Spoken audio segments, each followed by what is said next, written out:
2021년 3월 23일 큐티 말씀입니다.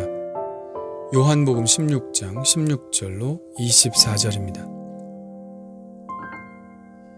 조금 있으면 너희가 나를 보지 못하겠고 또 조금 있으면 나를 보리라 하시니 제자 중에서 서로 말하되 우리에게 말씀하신 바 조금 있으면 나를 보지 못하겠고 또 조금 있으면 나를 보리라 하시며 또 내가 아버지께로 가미라 하신 것이 무슨 말씀이냐 하고 또 말하되 조금 있으면이라 하신 말씀이 무슨 말씀이냐 무엇을 말씀하시는지 알지 못하노라 하거늘 예수께서 그 묻고자 함을 아시고 이르시되 내 말이 조금 있으면 나를 보지 못하겠고 또 조금 있으면 나를 보리라 함으로 서로 문의하느냐 내가 진실로 진실로 너희에게 이르노니 너희는 곡하고 애통하겠으나 세상은 기뻐하리라 너희는 근심하겠으나 너희 근심이 도리어 기쁨이 되리라 여자가 해산하게 되면 그때가 이르렀으므로 근심하나 아기를 낳으면 세상에 사람 난 기쁨으로 말미암아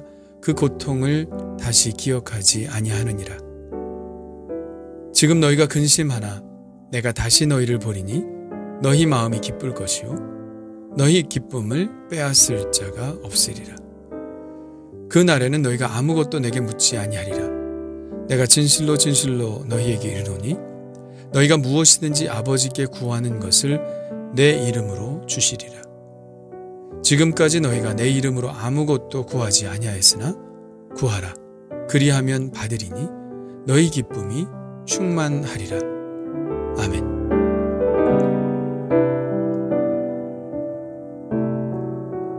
조금 있으면 너희가 나를 보지 못하겠고 또 조금 있으면 나를 보리라는 예수님의 말씀은 앞서 이야기했던 예수님의 말씀의 요약이라고 할 수 있겠죠. 이것에 관해 제일 처음 구체적으로 말씀하시는 것은 14장인데요. 이렇게 말씀하셨습니다. 너희는 마음에 근심하지 말라. 하나님을 믿으니 또 나를 믿으라. 내 아버지 집에 거할 것이 많도다. 그렇지 않으면 너희에게 일렀으리라. 내가 너희를 위하여 거처를 예비하러 가노니 가서 너희를 위하여 거처를 예비하면 내가 다시 와서 너희를 내게로 영접하여 나 있는 곳에 너희도 있게 하리라. 그리고 이 말씀을 하신 후에 간간히 계속해서 툭툭 던지십니다. 6절에 지금 내가 나를 보내신 이에게로 가는데 7절에 내가 떠나가는 것이 너희에게 유익이라 10절에도 말씀하죠. 의에 대하여라 함은 내가 아버지께로 가니 너희가 다시는 나를 보지 못하며 처음에는 흘려들었던 말씀일지 모릅니다. 처음에는 그저 비우겠거니 하고 넘기려 했을 것입니다. 그러나 계속된 예수님의 말씀에 제자들은 불안할 수밖에 없었고 그래서 그들끼리 이야기하기 시작했죠. 제자 중에서 서로 말하되 우리에게 말씀하신 바 조금 있으면 나를 보지 못하겠고 또 조금 있으면 나를 보리라 하시며 또 내가 아버지께로 가미라 하신 것이 무슨 말씀이냐 하고 또 말하되 조금 있으면이라 하신 말씀이 무슨 말씀이냐 무엇을 말씀하시는지 알지 못하노라 하거늘 제자들의 수군거림을 들어보면 제자들은 예수님의 말씀에 대해서 전혀 이해가 없다는 것을 알 수 있습니다. 예수님이 이 말씀을 전해 하셨을 때 유대인들의 반응은 헬라인에게로 가서 헬라인들을 가르칠 것인가? 아니면 저가 자결을 하려는 것인가? 이런 것이었는데요. 제자들도 그들과 별반 다르지 않다는 것을 볼 수 있습니다. 그들이 의논하는 것이 무엇인지 아셨으나 예수님은 거기에 대해서 정확한 답변을 하지 않으십니다. 아니 이미 앞서 다 하셨기 때문에 더 이상 하실 말씀이 없으신 것이죠. 단지 그들이 깨닫지 못했을 뿐입니다. 그러나 모든 것들이 지난 후에 성령의 깨우치심을 받을 것입니다. 그러므로 예수님은 그들의 궁금증에 대해서 더 이상 이야기하지 않으시고 이 일로 인하여 그들에게 야기될 정서적인 변화를 말씀하십니다. 또 비유로 그 변화가 무엇과 같은지도 말씀하시죠. 이 일로 야기될 그들의 정서적 변화는 무엇일까요? 20절입니다. 너희는 곡하고 애통하겠으나 세상은 기뻐하리라. 너희는 근심하겠으나 너희 근심이 도리어 기쁨이 되리라. 이 말씀이 무엇을 뜻하는지는 이미 제자들의 물음에 다 해답이 들어있지만 예수님은 다시 한번 설명해 주십니다. 22절입니다. 지금은 너희가 근심하나 내가 다시 너희를 보리니 너희 마음이 기쁠 것이요 너희 기쁨을 빼앗을 자가 없으리라. 예수님이 떠나가신다는 사실은 기정사실화되었습니다. 그로 인해 제자들은 애통할 것입니다.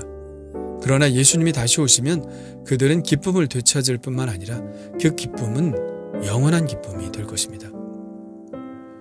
예수님은 이것을 해산하는 여인에 비유하는데요. 참으로 적절한 비유가 아닐 수 없습니다. 21절입니다. 여자가 해산하게 되면 그때가 이르렀으므로 근심하나 아기를 낳으면 세상에 사람 난 기쁨으로 말미암아 그 고통을 다시 기억하지 아니하느니라.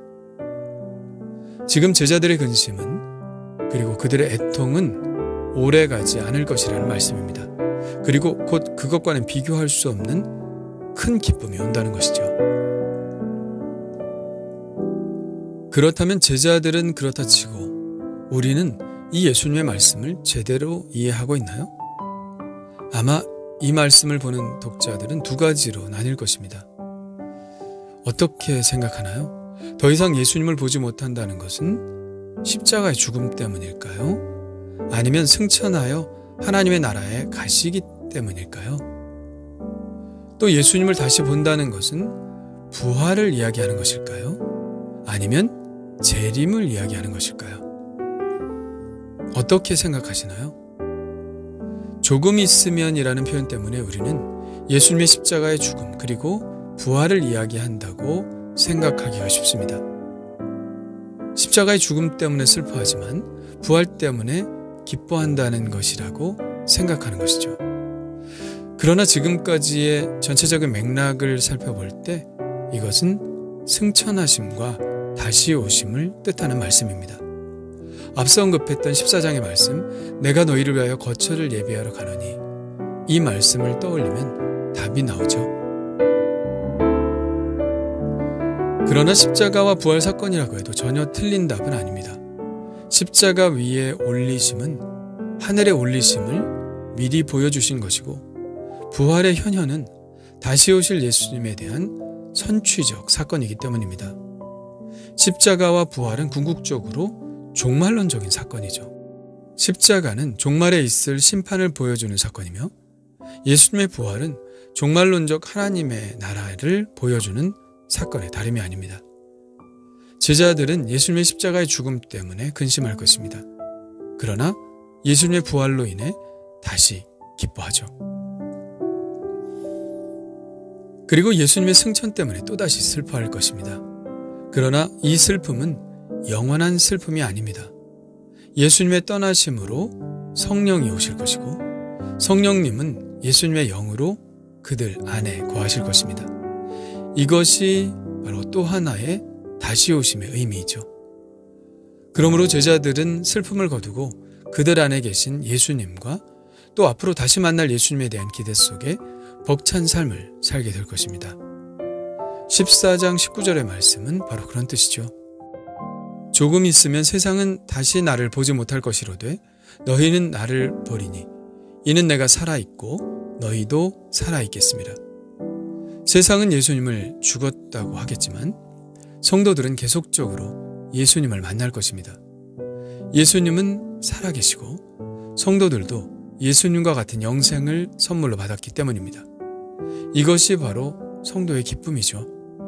나와 함께 하시는 예수님과의 생명의 교제를 누리는 기쁨입니다. 너희 마음이 기쁠 것이요 너희 기쁨을 빼앗을 자가 없으리라.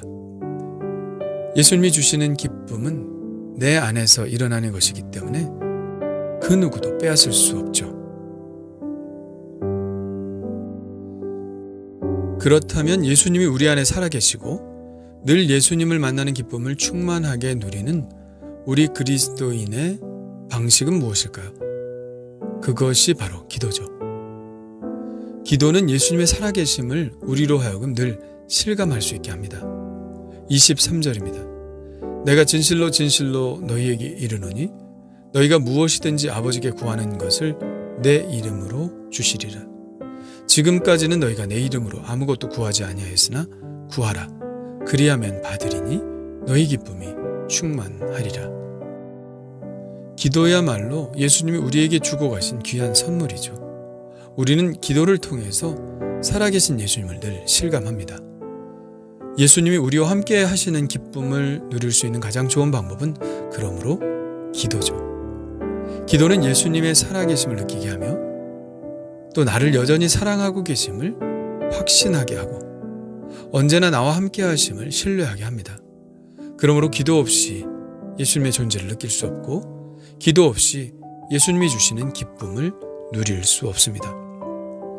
현실에서 예수님을 느끼는 가장 좋은 방법, 그것이 바로 기도입니다. 예수님은 우리의 기도 안에 실제적으로 살아계십니다. 그러므로 오늘도 기도 안에서 예수님을 만나는 기쁨을 누리기를 원합니다. 주님 감사합니다.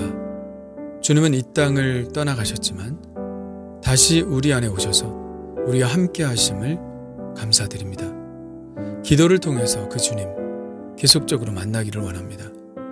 주님을 만나는 기쁨을 누리기를 원합니다. 주님이 함께 계시지 않은 것처럼 근심하지 않게 하시고 주님이 먼 곳에 계신 것처럼 슬퍼하지 않게 하옵소서. 부활하신 주님께서 언제나 나와 함께 하심을 믿고 주님 만나는 기쁨을 늘 누리게 하여 주옵소서. 예수님의 이름으로 기도합니다. 아멘.